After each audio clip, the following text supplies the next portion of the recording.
Good day and welcome back to another DBZ Dokkan Battle video. In this video we are going to take a look at the Infinite Dragon Ball history for the Giant Ape category. So this is a brand new stage that has come out on DBZ Dokkan Battle Global and JP, and it's a pretty good look at, well, a new stage, 24 stones, and kind of just something really fun to take a look at, I think, overall, and obviously try and complete all the challenges for. So the event itself, honestly, pretty straightforward. You fight a bunch of giant apes, and you have to take them all out. There are 2 category challenges for it. So using 3 giant ape power category characters and using 3 giant form category characters, and you get an additional challenge for clearing it within 15 turns. We're going to try and do all of them at the same time, but we'll definitely get the category challenges done. Now in terms of categories, it's best to go with the giant ape power lead, as you're going to be able to complete having giant form characters on there, whereas the giant form characters category is a bit weaker overall, and so I think it's a little bit harder to utilize, and you're going to end up using the same category units anyway to complete both challenges. So I think using the giant ape power category is just a bit better overall. You have a nice bit of diversity in options. You can go like Int Ss4 Gojita, you can go LR Ss4 Vegeta, LR Ss4 Gojita, LR Ss4 Goku.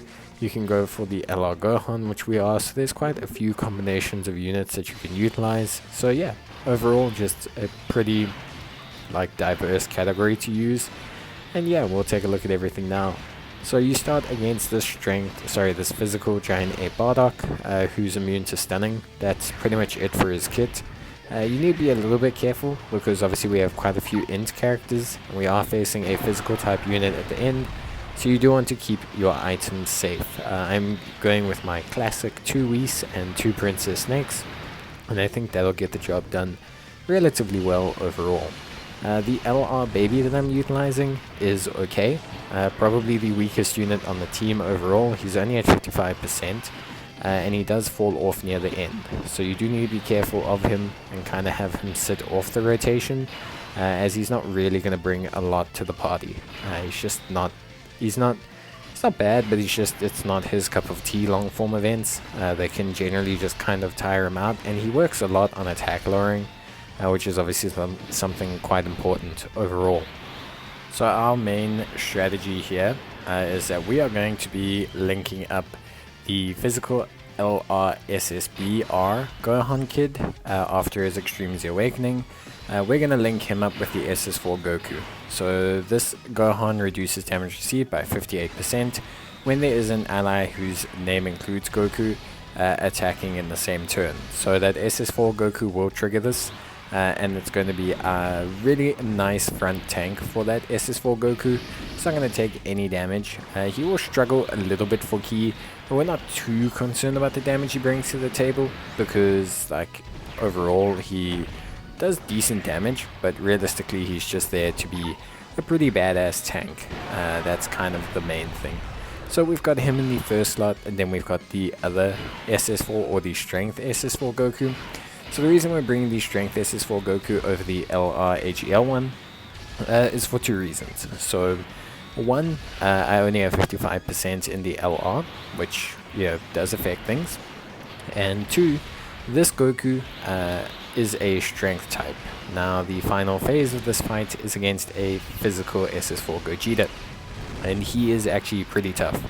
He has quite a large health pool, and this Goku is going to be a very big source of our damage. So we really need this Goku. He's going to be doing a lot of the damage for us. So yeah, definitely need to focus on Goku and have Goku do some of the DPS for us. In the other rotation, pretty simple one. We're going with the physical Goku Kid or Goku Youth. Obviously a stacker, which is great, has attack and defense of 80%, gains an additional attack and defense of 80% when performing a super attack, has a medium chance of performing an additional super attack when HP is 80% or less, and you know, like I said, he's a stacker, so he's going to be stacking up his attack and defense over time, making him a good source of healing and tanking later on in the fight. So that's very, very good. Once you've moved on past the AGL Goku Youth Giant Ape, you'll now be facing the Gohan Youth Giant Ape. Also immune to sealing, immune to stunning, immune to attack lowering. So pretty much the same fight as the Goku Ape, just obviously a tech type. We should not really struggle with this, considering we have double Ss4 AGL Gojitas. So for the most part, we shouldn't really have issues with the Gohan Ape. Probably the easiest phase for us overall. In combination with the Goku, we are going to use the Raditz. So the Goku and the Raditz share Shattering the Limit, which is why we're going to pair them up together. Gives them enough ki to kind of make things work. Raditz is pretty decent. He has attack and defense of 80%. Greatly raises attack and defense for 1 turn, and then also has an additional 15% attack and defense per key sphere obtained. So you really want to try and obviously get some orbs with him. The bonus is that when we are 80% or less, he will fire or have an additional attack of 80%. So he's also strength type, also going to be able to help us out quite a lot in that final section against the physical Ss4 Gojita. So yeah, just very helpful overall. We're now onto the Int Giant Ape, which is Vegeta. Obviously they're going in order of appearance in the show, it seems. So this is the Int Giant Ape Vegeta. Yeah, immune to stunning, immune to sealing, immune to attack lowering, immune to defense lowering, and he also will occasionally lock your characters into place. Again, didn't really provide us with too much issues. We do have quite a few physical types and we have no tech types, so we don't seem to be struggling too much. I guess if you have the Ape Vegeta, the tech one, you might struggle a little bit, but you should realistically be fine. Maybe if you're running something like Ss4 Gojita, or if you're running something like Super Saiyan 4 Broly, you might struggle, but either way you should really be fine. So nothing too crazy there. And then finally, in the last slots, we're going to be rotating Ss4 Gojitas. Ss4 Int Gojitas are pretty good units, and they're going to be something that we're going to be able to rotate quite nicely. They're going to do a decent amount of damage. They will technically drop off a little bit, which isn't really that great. Gogeta does tend to drop off slightly after a couple turns. I remember Gogeta starts with attack and defense of 200% and an additional 40% attack and defense and attacks effective against all types for 8 turns from the start of turn. From the 9th turn, he just has a high chance of having attacks being effective against all types. So he loses a bit of ki and a bit of attack and defense, but nothing too crazy overall. He should really be more than fine. So I don't really have too much of an issue like with Vegeta. So I do not I just don't really have an issue with like how Gogeta does. He does more than fine. So really you shouldn't have any issues with him. Just be a bit careful. In the physical phase we're going to be using items, so we're not really going to struggle too much. Like I said, we're going to have a Whis and we're going to have Princess Snake, so we should have enough items to compensate. We are now taking on the Strength Golden Super Saiyan 3 Goku Giant Ape. I think that's its full name. I'm not entirely too certain. Is a strength unit, but at this point the physical Goku Youth should have really stacked enough to not really have too much of an issue, and the physical Gohan should also not really have stacked enough to have too much of an issue. So realistically speaking, we should be more than fine. I think for me, the only unit here that kind of gives me like very big concern is the like I said, the final phase. Everything up till then is pretty straightforward. It's really nothing too challenging. It's you have to be concerned about type disadvantage and things like that, but the units just don't seem to hit that hard, and they don't seem to have that much health. You tend to be quite fine. this golden ape is immune to stunning, immune to attack lowering, immune to defense lowering, and immune to super attack ceiling, which you do need to be aware of. But yeah, like I said, it's just really not as concerning as other Infinite Dragon Ball histories. This one feels very skewed, so it feels like the event is kind of relatively chilled up till the final phase, and then the final phase takes quite a nice big jump. But even then, the final phase is quite manageable. You can get unlucky and lose, but for the most part you should be fine. So we'll talk about it more when we get there. But yeah, in terms of other options overall, so the issue you're going to have if you run a giant form category team, you're going to have to be running double L or double AGL Tapions, and there's nothing wrong with that because Tapion himself is an exceptional unit, but you're going to end up using the exact same AGL units, the exact same giant ape power units anyway. So if you're running a giant form team, you're still going to end up pretty much using AGL Vegeta, Physical Kid Goku, and Strength Raditz. They're going to be your giant ape power teams, and then the rest of your team is stuck with giant form units, which are just not that great and don't mesh very well, and that's why giant ape power is a bit better. It just mixes better together, it just looks better together, it just functions better together, and I just like it more. I just think it's better overall. The tech Vegeta, obviously you can utilize, which is pretty damn good. So yeah, if you want to utilize that one, you can. But yeah, just be aware that basically that's like your number one unit. But if you don't, then I mean, you can just kind of roll with whatever. Realistically speaking, it really is entirely up to you. But for me, I quite like the double Int Gojitas, but you don't have to use them. The Tech Vegeta is obviously a very, very solid unit overall. This Int Giant Ape Vegeta here, nothing too challenging. He's immune to stunning, immune to attack lowering, immune to defense lowering, and immune to super attack ceiling. So he's quite challenging, but again, no real big gimmicks or anything. We also don't have any type disadvantage to him with this team build, so we're not really struggling too much overall. We do have two physical types as well who dish out decent damage. So realistically speaking, it's just not that much of a concern. At least for me, doesn't seem like that much of a concern. He wasn't really a big issue. We did get lucky with our who we're getting super attacked on a lot of the time, which obviously does help. Whenever you're not getting super attacked on the absolute worst units for you to get super attacked on it, it always does help. So it would be silly to say that that didn't help. We were very lucky that we weren't super attacked on Baby at any given point, because as you can see, Baby takes a hell of a lot of damage. 64k is a lot of damage to take, even for the second to last phase. So it is, I mean, Baby is definitely the weakest link here. I probably could use someone else. Maybe AGL Bardock is actually fine. I'm not too certain. I just brought Baby because I thought Baby would be okay.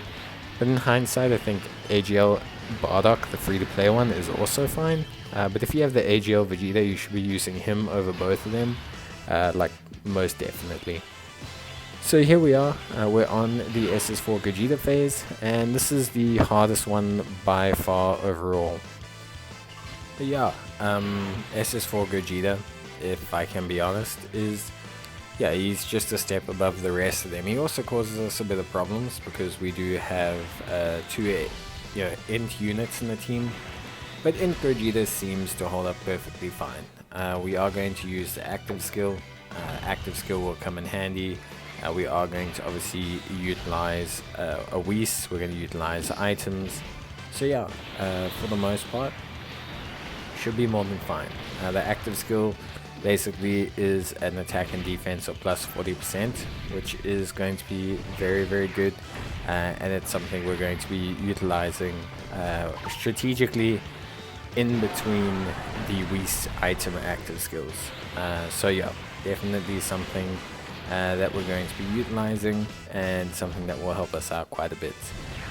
The Strength Goku and the Strength Raditz are going to be the biggest sources of damage for us, and they're going to be able to be the ones that are going to dish out the most damage overall, and they're going to help us chunk through this Goku. I mean this Gogeta. I keep mixing up the two. Yeah, it is definitely like quite apparent that we're going to need to really get, you know, them kind of like hitting as much damage as possible. This AGL baby is not going to do a lot of damage. The physical Goku Youth will dish out decent damage because he has kind of like had himself, how do you say, stacking for quite a bit. So he should dish out some decent damage. He won't, you know, blow up the world, but he'll dish out some good damage. The Ss4 Goku is going to be our biggest source of damage, but for the most part, just because he hits like 4.5 million, and he is type advantage as well. Dokkan attacks will help, but yeah, the main issue you're going to have with this Gogeta is just kind of getting him down. He's quite tanky comparatively to the rest of the fight, and he's actually where we spend the majority of the time. For scale, we spend like 13 minutes on the first part of the fight, and then we spend 9 minutes fighting Gogeta alone. So that just kind of explains like how big the like difference is between, you know, Gogeta and the other units. That being said, Gogeta is immune to stunning, he is immune to attack lowering, he is immune to defense lowering, he is immune to super attack ceiling, and he can evade attacks, but he does not lock your evasion, which means that units that evade are not useless here. They actually are pretty like useful. So that's important because the Int Gogeta units, you know, obviously they have their high chance of evading enemy super attack, which is 50%. So it is something that we do pretty much need here. We also need them to proc their high chance. We need them to proc their high chance of attacks effective against all types here as well, because that is going to help us out in doing damage, because we really need damage. That is kind of the biggest issue that we face. Obviously, physical Gogeta's ability to evade attacks can also cause us like concerns, but it is what it is. Like I say, for the most part, you can use the active skills for Gogeta. These are going to help you out in the turns where you don't want to keep a Whis active, like now. So we're going to use Gogeta's active skill just to increase our damage, but also to just save us from using an item and kind of just extending our turn time. That's really what it's going to help us out the most with. As you can see here, the rotation will be more than fine. The Int Gogeta with his active skill should be okay, plus we do have the 50% evasion if we need. So yeah, just, you know, pretty good overall. Like a pretty solid like team build. It's all really quite fine. We took 131k there, more than fine on the physical Gohan. That 58% damage reduction really does help us out quite a lot.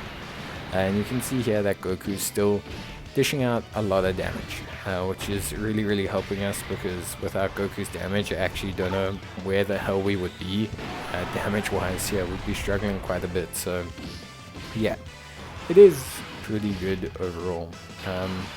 But yeah, for me, I think your biggest issue, if your biggest issue is the Int Gogetas, then I think, you don't really have that many issues, because the team construct's quite solid. The AGL LR baby is definitely an issue. Like, he's definitely like our weakest unit by far, and that's why we want to make sure that we have items active whenever he's on the rotation, because if he's on rotation and he takes a super or takes too many normals, then we are going to have quite a bit of issues, like overall. As you can see here, the physical Kid Goku Youth, his ability to fire multiple super attacks, pretty good and pretty helpful. But yeah, yeah, Raditz being below 88% health is kind of what we need to get like our big damage. But Raditz tanks pretty well, especially if you got a couple orbs with an item active. You should be fine with type advantage.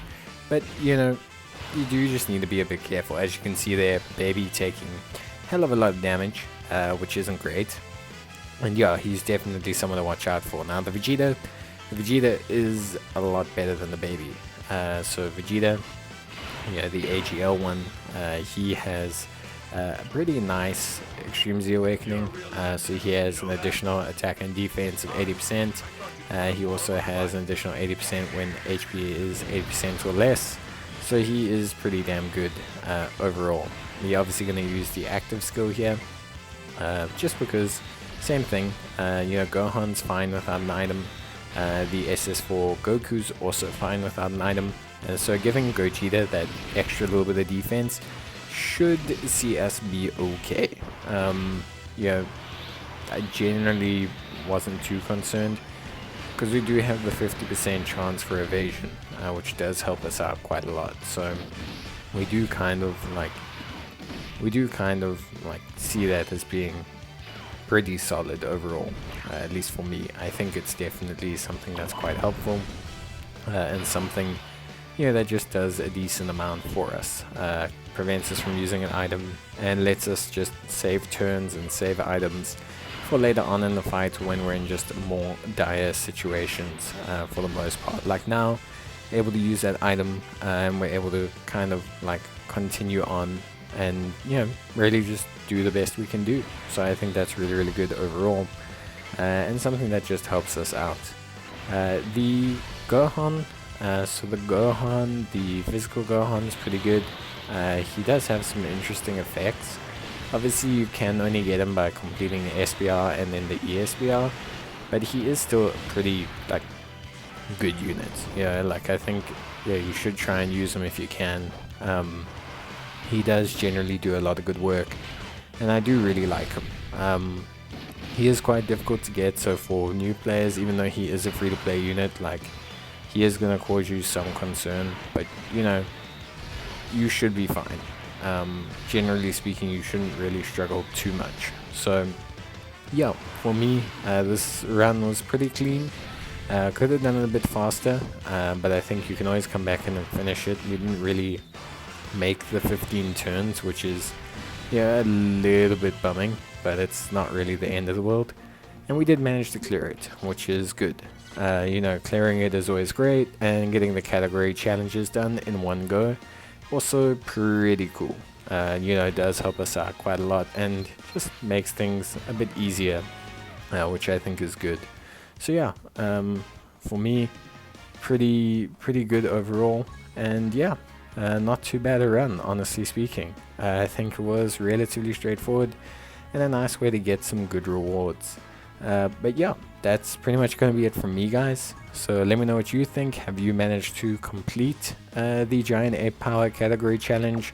Have you managed to complete the stage? Are you struggling? Do you need any help or thoughts down below? Some comments or anything like that. And yeah, as always, just interested to hear what you guys have to say. But that is going to be it from me, guys. So I hope you enjoy the video, and bye.